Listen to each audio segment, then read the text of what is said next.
नमस्कार. आज मी आपल्यासोबत अगदी झणझणीत आणि चमचमीत अशी वांग्याची भाजीची रेसिपी शेअर करणार आहे. बनवायला खूप सोपी आहे आणि महत्त्वाचं म्हणजे आपण अगदी घरगुती साहित्यात हे बनवून तयार करणार आहे. अगदी वाटणंही अगदी झटपट बनवून तयार होतं. गावरान पद्धतीने आपण हे वांगं बनवलेलं आहे. त्यामुळे ना प्रत्येक जणाला हे खूप जास्त आवडेल. वांगं न खाणारा व्यक्ती सुद्धा खूप आवडीने ही भाजी एन्जॉय करेल. चला तर मग आजच्या इंटरेस्टिंग रेसिपीला सुरुवात करूया. तर सर्वात आधी येथे आपण वाटण बनवून घेऊया. तर वाटण बनवण्यासाठी इथे मी लोखंडाची कढई घेतली आहे. या ठिकाणी तुम्ही कोणतीही कढई घेऊ शकता. पण लोखंडाच्या कढईमध्ये आपण जे काही जिन्नस भाजतो ते खूप छान असे खरपूस आणि खमंग भाजले जातात. म्हणून इथे मी शक्यतो लोखंडाची कढईचा वापर केलेला आहे. आता या कढईमध्ये मी अगदी 1 चमचा तेल घातलेला आहे. तेल हलकसं गरम झालं की इथे आपण सर्वात आधी खोबरं हलकसं असं खरपूस भाजून घेऊया. अगदी 2 ते 3 मिनिटांमध्ये असा हा खोबरं भाजून होतो. खूप जास्त काळा रंग आणू नका, नाहीतर भाजीला कडसट अशी चव सुद्धा येते. त्यानंतर या उरलेल्याच तेलामध्ये आपण जे काही कांदा आहे तो सुद्धा छान असा परतून घेऊया. सोबतच 7-8 लसणाच्या पाकळ्या आणि 1 ते 1.5 इंच आलं घातलेलं आहे. आता कांदा आपल्याला छान असा खरपूस भाजून घ्यायचा आहे. जर कांदा आपण अर्धवट आणि कच्चा भाजून घेतला तर बऱ्याच वेळा भाजी सुद्धा चवीला चविष्ट लागत नाही आणि बऱ्याच वेळा ही चूक होते. आणि कांदा जर व्यवस्थित भाजला गेला तर आपली जी भाजी आहे ती खूपच मस्त झणझणीत बनते. तर इथे मी कमीत कमी 4 ते 5 मिनिटासाठी हाय फ्लेमवरती आणि त्यानंतर 2 ते 3 मिनिटासाठी कांदा अगदी मीडियम फ्लेमवरती छान असा खरपूस भाजून घेतलेला आहे. बघू शकतात काही अशा प्रकारे. आता काय करायचंय, आपल्याला थोडीशी जागा करायची आणि यामध्ये आपण 1 चमचा खसखस ॲड करूया. खसखस घातल्यामुळे आपली जी भाजी आहे ती चवीला खूप चविष्ट बनते. म्हणून अगदी 1 चमचा मी इथं खसखस घातलेली आहे. आता बऱ्याच वेळा खसखस ही सुरुवातीला सुद्धा भाजतात, पण अशा वेळेस काय होतं माहिती का? तेलामध्ये आणि कांद्यासोबत ही जेव्हा भाजली जाते तेव्हा छान भाजली सुद्धा जाते आणि महत्त्वाचं म्हणजे कांद्याला व्यवस्थित स्टिक होते आणि परिणामी खसखस कढईमधून काढण्यासाठीही आपल्याला खूप जास्त मेहनत घ्यायची काही गरज पडत नाही. बघू शकतात कांदा छान असा परतून झालाय. लगेचच याला आपण काढून घेऊया. आता हे वाटण आपण कम्प्लिटली थंड करून घेऊया आणि थंड झाल्यानंतर आपण पुढची प्रोसेस करूया. तोपर्यंत आपण पुढची तयारी करूया. तर यासाठी मी इथे 1 वाटी घेतलेली आहे. यामध्ये आपण सर्व मसाले येथे घालणार आहोत. तर मसाल्यामध्ये इथे मी 2 चमचे कांदा लसूण मसाला घातलेला आहे. या ठिकाणी तुम्ही तुमच्याकडील कोणताही साठवणीचा मसाला इथे वापरू शकतात. सोबतच अर्धा चमचा लाल तिखट घातलेला आहे. आता तुम्हाला जर ही भाजी काळ्या वाटणाची बनवायची असेल तर तुम्ही इथे काळा मसाला सुद्धा घालू शकतात. सोबतच 1 चमचा धनेपूड घातलेली आहे, पाव चमचा हळद पावडर घातलेली आहे, अर्धा चमचा सब्जी मसाला घातलेला आहे. हे कम्प्लिटली ऑप्शनल आहे. सोबतच अर्धा चमचा इथे मी गरम मसाला घातलेला आहे आणि अर्धा चमचा इथे मी काश्मीरी लाल मिर्च पावडर घातलेली आहे. ही कम्प्लिटली ऑप्शनल आहे. फक्त भाजीला कलर छान यावा यासाठी इथे मी काश्मीरी लाल मिर्च पावडर घातलेली आहे.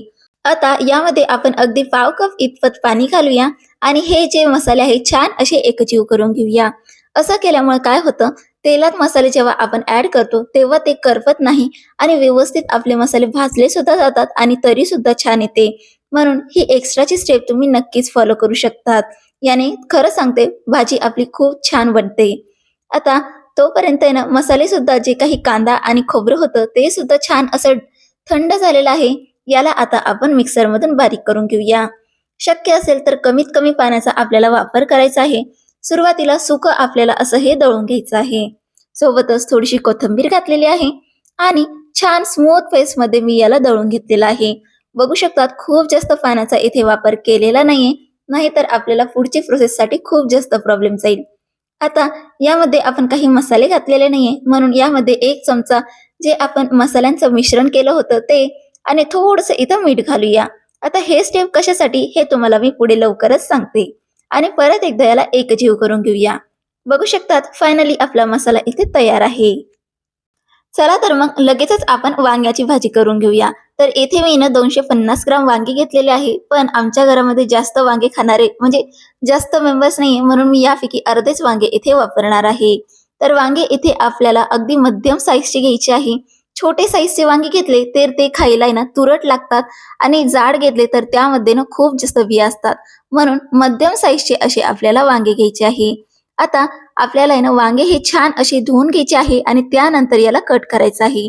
तर याला कट करण्यासाठी आपण प्लसच्या सिम्बॉलमध्ये याला छान असं कट करून घेऊया, जसं मी तुम्हाला व्हिडिओमध्ये दाखवत आहे. एकदा चेक करून घेऊया, कारण की बऱ्याच वेळा आहे ना वांगे किडलेले सुद्धा निघतात. आता ह्या वांग्यामध्ये ना आपल्याला जो काही आपण वाटण बनवलं होतं ना, ते वाटण आपल्याला थोडं थोडं छान असं भरून घ्यायचं आहे. यामुळे ना आपले जे वांगे आहेत ते खायला खूप छान लागतात आणि शिजल्यानंतर मसाल्यांचा फ्लेवर यामध्येही छान मुरला जातो. म्हणून अगदी थोडं थोडं की होईना यामध्ये आपल्याला छान असं हे वाटण भरून घ्यायचं आहे. तर अशाच पद्धतीने मी इथं 4 वांगे इथं तयार केलेले आहे. येथे आमच्या घरामध्ये 2 व्यक्ती आहे म्हणून 4 केले आहे. तुम्ही वांग्यांचं प्रमाण वाढवू सुद्धा शकतात. आता आपल्याला फायनल प्रोसेस म्हणजे भाजी करायची. तर भाजी करण्यासाठी इथे मी 3 ते 4 टेबलस्पून तेल घेतलेलं आहे. आता गावरान भाजी आणि गावाकडील भाजी आहे त्यामुळे यामध्ये ना तेल थोडंसं जास्तच जातं. तेल हलकंसं गरम झालं की यामध्ये ना पाव चमचा आपण हिंग घालूया. सोबतच थोडासा कढीपत्ता घालूया. यामुळे ना भाजीला खूपच छान चव येते. आता कढीपत्ता छान असा परतला गेला की यामध्ये आपण लगेचच जो काही आपण मिश्रण बनवलं होतं मसाल्यांचं ते सुद्धा या स्टेजवरती ऍड करून देऊया. लक्षात घ्या, तेलाचं टेम्परेचर आपल्याला खूप जास्त ठेवायचं नाहीये. अगदी मध्यम गरम तेलामध्ये आपल्याला हे मसाले ऍड करायचे आहे. आता हे मसाले आपल्याला छानसे असे परतून घ्यायचे आहे. जोपर्यंत आपल्याला तेल सेपरेट होत नाही तोपर्यंत हे मसाले छान परतून घ्यायचे. अगदी 2 ते 3 मिनिटानंतर मसाले छान असे परतून निघतात आणि करपत सुद्धा नाही आणि तरी सुद्धा छान येते. बघू शकतात, तेल असं छानसं असं सेपरेट व्हायला लागलेलं आहे. आता यामध्ये आपण जे वांगे प्रिपेअर केले होते ते यामध्ये ऍड करूया.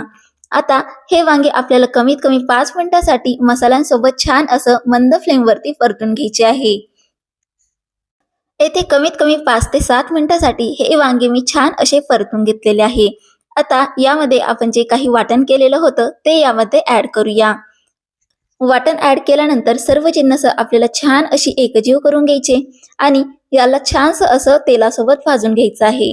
आता हे भाजण्यासाठी ना आपल्याला थोडासा वेळ द्यावा लागेल, पण लक्षात घ्या, ही स्टेप जर तुम्ही व्यवस्थित केली ना तर भाजीला तरी आणि चव खूप छान येते. म्हणून कमीत कमी जोपर्यंत तेल छान असं सेपरेट होत नाही तोपर्यंत हे आपल्याला छानसं भाजून घ्यायचं आहे. 7 मिनिटानंतर इथं मी भाजीला चेक करत आहे. बघू शकता, तेल छान असं सेपरेट झालेलं आहे. यावरून कळतं की आपलं जे वाटण आहे, मसाले आहे, छान असे भाजले गेलेले आहे. मधून-मधून मी याला खालीवर करत होते, जेणेकरून हे करपायला नको. आता यामध्ये आपण पाणी ॲड करूया. शक्य असेल तर इथे आपल्याला गरम आणि उकळत्या पाण्याचाच वापर करायचा आहे, नाहीतर भाजीच्या चवीमध्ये डिफरन्स येऊ शकतो. म्हणून इथे मी ना गरम पाण्याचा वापर केलेला आहे. आता इथे तुम्हाला आहे ना, जितके पातळ किंवा घट्ट हवे असेल तितक्या अकॉर्डिंग तुम्ही इथे पाणी ॲड करा. इथे मी 2 ग्लास इतपत पाणी घातलेलं आहे. आता ही जर तुम्ही बाजरीच्या भाकरीसोबत सर्व्ह करणार असाल ना भाजी, तर ही भाजी तुम्ही थोडीशी पातळ ठेवा आणि चपातींसोबत सर्व्ह करणार असाल तर थोडीशी घट्ट ठेवा. इथे आपल्याला आहे ना थोडंसं पाण्याचं प्रमाण थोडं वाढवून घ्यायचं आहे, कारण की इथे आपले वांगे जे आहे ते शिजलेले नाही. जोपर्यंत वांगे शिजतील तोपर्यंत आपली भाजी सुद्धा खूप जास्त घट्ट होईल. म्हणून सुरुवातीला थोडंसं जास्त पाणी आपल्याला ठेवायचं आहे. त्यानंतर चवीनुसार मीठ घालूया, मिक्स करूया आणि अर्धवट झाकून ठेवून आपल्याला भाजी ही कम्प्लिटली शिजवून घ्यायची आहे. तर इथे 10 ते 15 मिनिटासाठी भाजी मी छान अशी शिजवून घेतलेली आहे. तुम्ही जर पूर्ण झाकण ठेवून जर ही भाजी जर शिजवली तर यावरची जी तरी आहे ना ती व्यवस्थित येणार नाही. म्हणून अर्धवट झाकण ठेवूनच आपल्याला ही भाजी शिजवून घ्यायची आहे. आता वरतून थोडीशी हिरवी कोथिंबीर ऍड करूया आणि आपले वांगे हे शिजलेत का नाही ते सुद्धा चेक करून घेऊया. सर्वात महत्वाचं, वांगे आपल्याला आहे ना खूप जास्त असे शिजवून नाही घ्यायचे की जे डायरेक्ट मॅशी झाले पाहिजे. हलकासा वाईट राहिला पाहिजे इतपतच आपल्याला हे वांगे शिजवून घ्यायचे आहे. यामुळे ना वांगे चवीला खूप चविष्ट लागतात. तर इथे वांगे तर व्यवस्थित शिजलेले आहे. लगेचच आपण प्लेटिंग करून घेऊया. इथे मी गव्हाच्या चपातीसोबत ही भाजी सर्व्ह केली आहे. तुम्ही बाजरीच्या भाकरीसोबत सुद्धा सर्व्ह करू शकता. तर कशी वाटली आजची रेसिपी कमेंटमध्ये नक्कीच सांगा. एकदा तरी ही वांग्याची रेसिपी तुम्ही नक्कीच ट्राय करा. चला तर मग पुन्हा भेटूयात आणि हो, चॅनलला सबस्क्राईब नक्कीच करा.